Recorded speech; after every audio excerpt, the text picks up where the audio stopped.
Okay, I know I said I would do this like 2 days ago, but I have two kids and a puppy and a husband and a community I care about. So, things happen. It's hard to plan like when is a good time to record because sometimes, oh gosh, my nose is all red. I had to blow my nose. Um, Sometimes the children wake up early. Sometimes everyone stays up late. It's kind of hard to figure out timing. Like the little one goes to school at 7:20 or 7:30, and the big one goes to school at like 10:30. So there's this weird, like, I get embarrassed. I don't like recording when people are here. So, it's tricky. So get used to that. I'll be quite unreliable for a while until the little one is bigger. And yeah, I'm not doing this for views or I'm doing this because I need to scream into the abyss because I'm so tired of all this crap, all the horrible people who run the world. And there's like perfectly good people out there who make everything happen all day, every day. And the trash up top who just because they have money, they like do nothing and fail upwards. It's very annoying. Uh, and this recurring theme I'm seeing it with humanity is like only we have the power to not sell our own souls, you know? I know a lot of people currently who are holding like, yeah, good jobs, whatever, not like, imagine, I could understand selling your soul for millions or billions of dollars. Like, that to me makes a little bit of sense. But people who are willing to sell their souls for middle class status is so sad to me. And I know a handful of them. And I thought they were good people, but I'm like, how do you keep doing this? How do you keep working for these horrible, horrible people? And you see it and you know how horrible they are, and you still just keep going back. It's weird. It's like, okay, you've sold your soul or you've been like totally predated, right? Like, especially narcissists, as I'm finding that's the point of this episode, by the way, is I'm reading Silence No More by Sarah Ransome. It's about her awful experiences with Epstein. I've only gotten to the Epstein part just like a couple days ago, yesterday or something. Um, the beginning, the first half of the book is about her past, which just, okay, it's crazy because she is my age, just like a couple years older than me. And ugh, it gives me goosebumps just thinking about it. Like, thank God I had a family who is around. Like, my parents weren't perfect. Like my parent, like I'm not perfect parent. Like I wish I was a better parent every day. Because I love my children with my whole heart. And I think if you do, you want to be better every day for them. And I know that's what my parents did, right? Like I know they at least protected me. What I'm finding here is that safety in numbers, if my Humphreys people out there, got my aqueous on today, but um, safety in numbers, like all these people who are being predated, well, not all, but there's like definitely a type, and it's young girls who don't have a support system. Like Sarah, for instance, her father was basically estranged. She never really saw him after he remarried. And they lived like thousands of miles apart or whatever. So like predators, this is important for people to like pay attention to in their own lives, right? Like I never thought to research the psychology of a rape. I don't think you're supposed to say that on YouTube. A predator. A gr I hate that people use grape. Like, let's see, what can we come up with that's a little better? I don't know. Assault? I don't know. Because I think it's stupid that YouTube makes us not say words that are real things that really happen. Like, we're not allowed to say that word? That doesn't make sense. Anyway, I never thought to look up the psychology of a predator. And they all do this. So they'll seek out their prey. Like Ghislaine would go to Central Park and like wander around and try to find like the most desperate looking human. Who's alone, maybe model-esque features could like talk her up or whatever.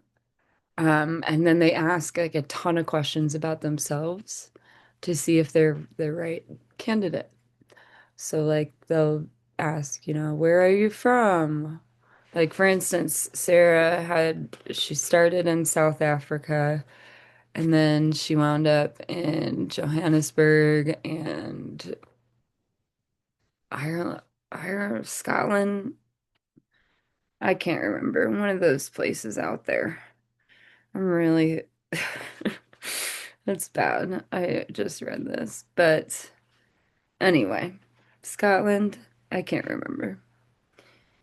Either way, they ask where they're from. Okay, so Epstein was asking Sarah where she was from, and she obviously had a crazy childhood, moving a lot, and now she's in New York by herself with no family, and she's 22. Um, which interesting. Yes, we're concerned for the children, of course, but like any victim of these atrocities at any age is unacceptable. And 22 is not grown. And these kids are so vulnerable. Like, so long. I just imagine myself at 22. Granted, I already had a 2-year-old at 22. So, like, I was desperate, but I had a support system. So I wasn't like on the street with my child, thank goodness. Because, like, this is when these things happen. They ask a bunch of questions about your past, about why you're around, how you got there, who are you with, who do you live with, where do you live, to see if these people, are desperate for anything, whether it's shelter or money or education. Sarah, for instance, really wanted to go to the Fashion Institute. Can't remember. I think it's called FIT. Um, but she didn't have a way to do it. And so that was his way of getting her, was like telling her he would get her into FIT. But let's backtrack because I'm just getting into how she met Epstein and it's so gnarly already. Ugh. I get goosebumps just thinking about it. But um, the first half, like I said, is like her upbringing, which I found just as interesting because, like, thank God. I am a middle class human. Like her upbringing was so hard. Her mom went through not Epstein kind of abuse, but like alcoholic mother, overbearing father who cheated on the mother. So it's like, what do you call that? Family curses or generational trauma, right? Like the grandfather cheats on the grandmother. So then the grandfather is pretty neglectful and everything. So then the mother of Sarah is like desperate for male affection and like gets with Sarah's dad and then he cheats on her and then Sarah eventually winds up with people when she's in her teens and early 20s who do the same thing. And like the culture of these wealthy people is so ick. Like the having to keep up with each other and wear all the right fashion and walk her like there was a part where her grandfather tells her like she's walking around the table the wrong way. Like we are barbarians to these people if this is how they live, but that's all control, right? Like you every little piece is under a microscope and that's how they control these wealthy people so that here comes Dizzy. You see her? There she is. Hi, Dizzy. Hi. She's so cute. Hi. Because then they can control their inheritance or their whatever, their offspring if they have these like strict rules for every single day. But that also is why I swear these people have so many substance issues and like the alcoholism and the just, I don't know, it's pretty icky. And then she also, there's a part where she says that she's like, she was almost upset that she was raised in such a wealthy environment because then she had this concept of what the world had to look like, if that makes sense. Like, and it makes sense to me. I'm like, God, this girl doesn't even realize that she can just like not chase to have a boyfriend with a 4-story mansion because she needs to be up there again, you know? Like, because there's this whole part where her grandfather essentially disowns her mother. Wait, yes. But I think it's because she married Sarah's dad. I feel like that's what I read. It was because they didn't fit whatever his parameters. And so he kind of separated from them and took all of his wealth. Well, now these children who are used to being like silver spoon, like satin pillow, all that, now they're in poverty, living on the street, and don't realize there's this like middle area where I live. I just like the cloudiness of these people because they're only surrounded by similar status people. Like they don't understand. Like it's kind of funny because they think they're really special because they have a ton of money and like great. I want to have enough money to like survive, like shelter my family, feed them, all these things. But like I don't need 180-foot yacht. I want nothing to do with that. That sounds like a pain in the ass. Oh, so then you have to have people maintain it and stuff because you're not going to do that by yourself, right? So, like, I don't know. It just, none of that is enticing to me, which it brings me back. Like, someone commented on one of my posts, like, good luck to you. It's hard to get a following. Like, I'm not doing this for a following. I'm not doing this for money. Like, I don't expect YouTube to give me anything. I'm gonna say mostly things that YouTube hates, I imagine. I've already gotten flagged like my second video in for commenting on Hillary Clinton's deposition. Like I haven't even done anything. I'm just responding to this lady's deposition. Like anyway, I lost my train of thought. Oh, like thank goodness. I love being a humble middle class peasant. Like truly, the it seems like I mean there are people I have met one person who is like very comfortable financially who is not a psycho. Because I think like her family maybe didn't start from money. Like I think she's just like second generation money. So like her parents were still hard workers and like caring and had like a normal family life still. And they weren't surrounded by a bunch of yuppies, you know?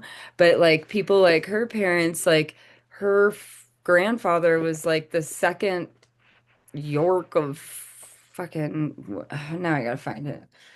Duke of something or another. Oh, Scotland. Okay, yes, Scotland. She was in Scotland. Let's see if I can find his name really quick.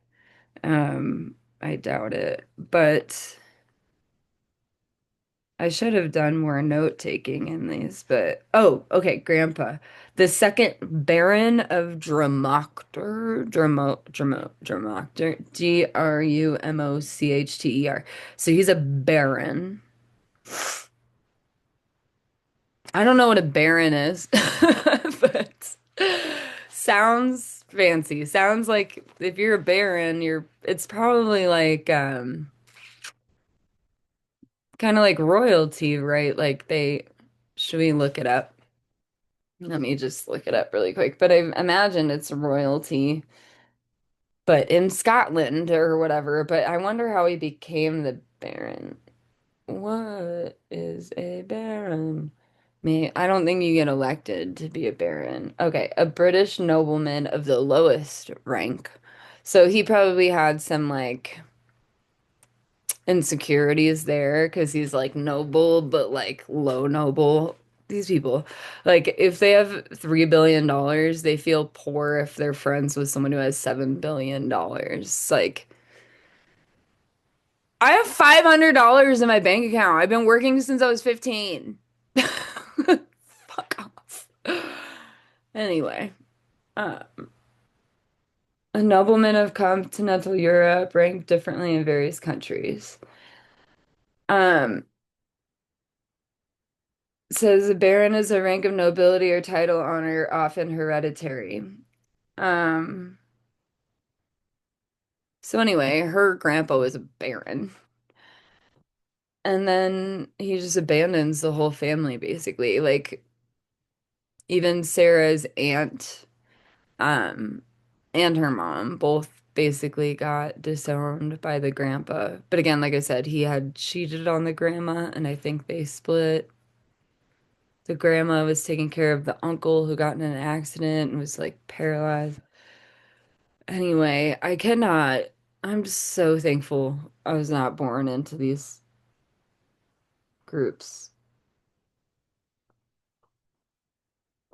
One woman I know, she's wealthy, but I think her parents had wealth, and I think her parents before that, like that's the type of person where I'm like, oh, there's something wrong with you. And it's just because she doesn't know how to be a normal person, I'm sure, because she was raised around all these yuppies and she doesn't get the real world or something. I don't know. It's weird. And these people are broken. Like so many of them. It's like, why do we I don't understand why society idolizes these people. Like they're horrible, most of them. Like disgusting. Have you seen the Katy Perry stuff that's come out lately? Like Louis CK Louis CK touched himself in his own hotel room and he was canceled for a year, 2 years. Katy Perry like assaulted a person, a 20-year-old girl, and like she's dating. I don't know if it's true, but I feel like I've seen a lot of photos of her with Trudeau lately, which is so funny to me. Like they're perfect for each other. I honestly really love that for them because they're both disgusting people.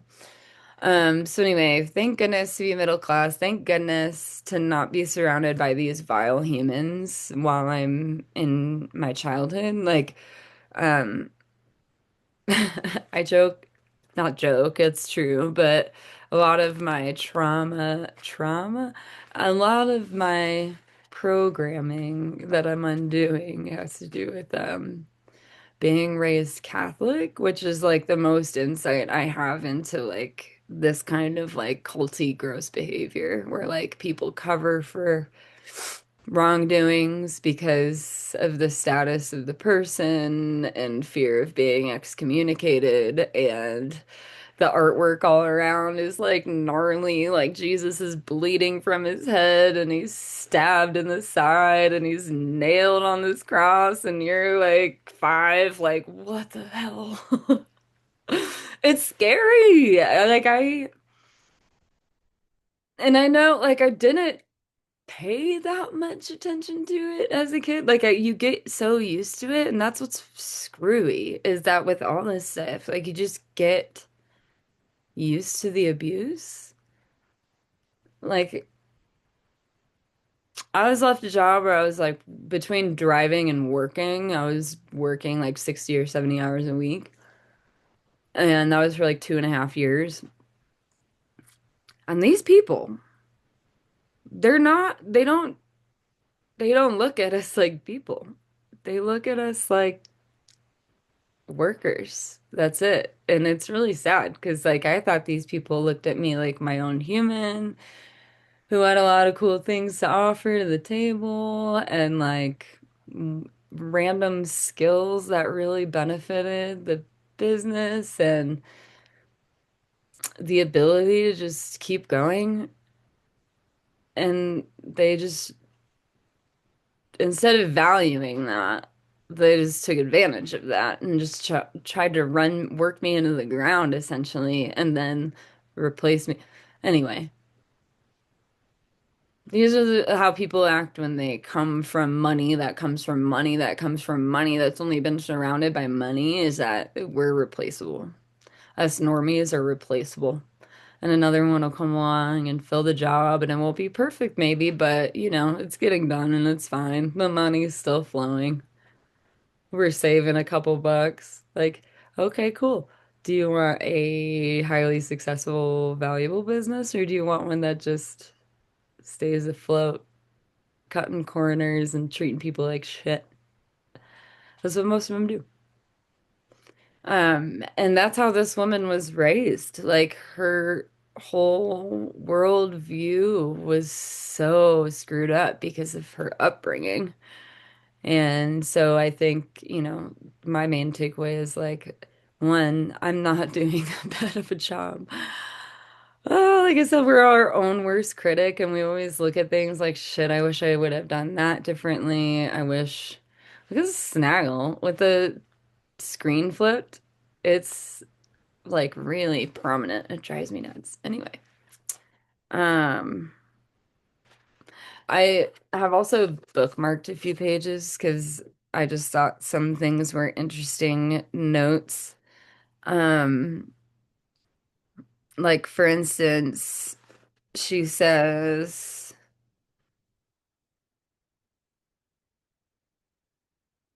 she says that I don't. And time was shed light on this month. Oh, it was a Vanity Fair article, and in it, there's a quote says, "I've known Jeff for 15 years." Donald Trump told New York Magazine in 2002. Terrific guy. It is even said that he likes beautiful women as much as I do, and many of them are on the younger side. Now, I do think we need to use a little bit of discernment here because Donald Trump tends to be like sarcastic a lot of the time, and he like tells the truth but pretends he's joking around, which is very sneaky, but I think it's a way to cover his own ass. Like when he did the Akbar Allah, I can't remember Allah Allah Akbar. I can't remember what he said, but it was something about praise Allah or whatever. Great. I don't subscribe to what you subscribe to, but I know he doesn't. So it seemed like he was being sarcastic. So to me, when he says terrific guy, but then mentions this thing about women on the younger side, like I'm like, is that him like trying to reveal what he can without getting himself killed?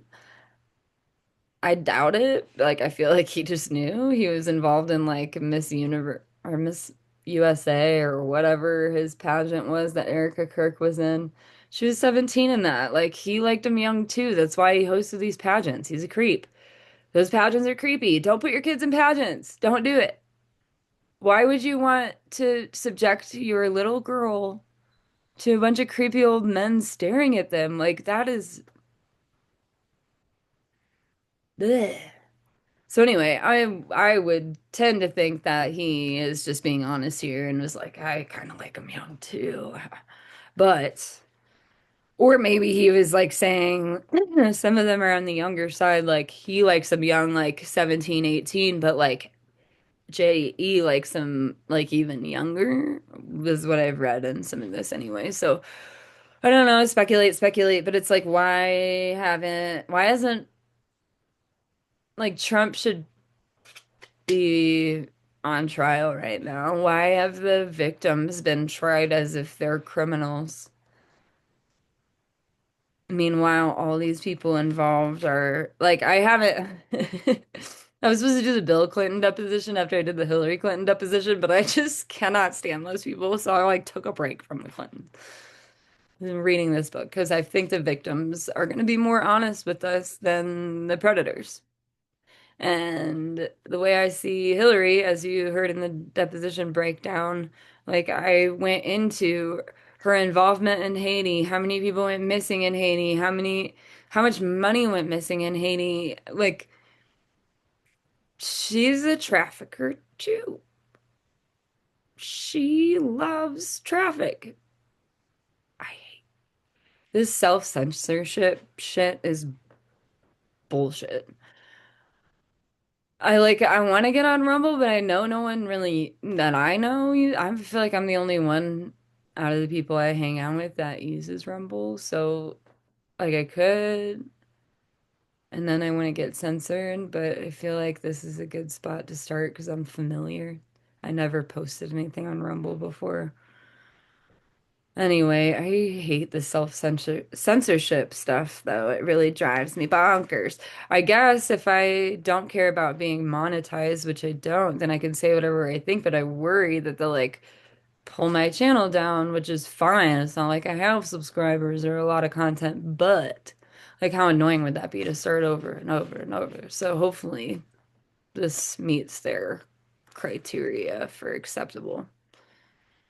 Oh no, I moved my sticky note. Now I don't know what part I was highlighting here. Let's see. Oh,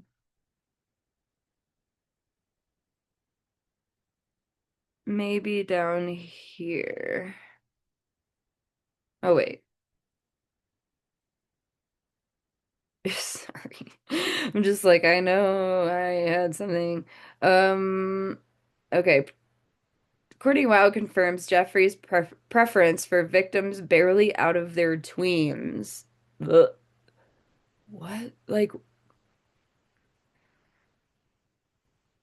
Julie K. Brown, the investigative journalist whose Miami Herald series Perversion of Justice brought widespread attention to the Epstein case, interviewed Courtney in 2018 in How a Future Trump Cabinet Member Gave a Serial Abuser the Deal of a Lifetime.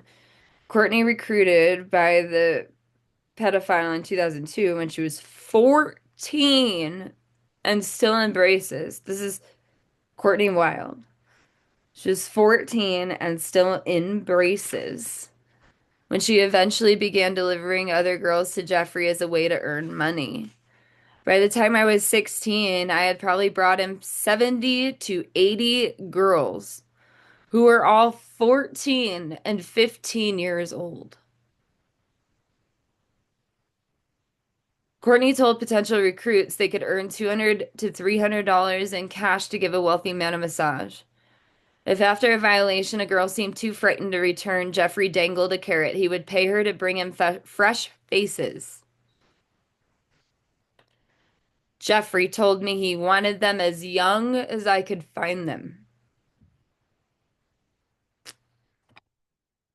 It's so gross. This part is about Ghislaine.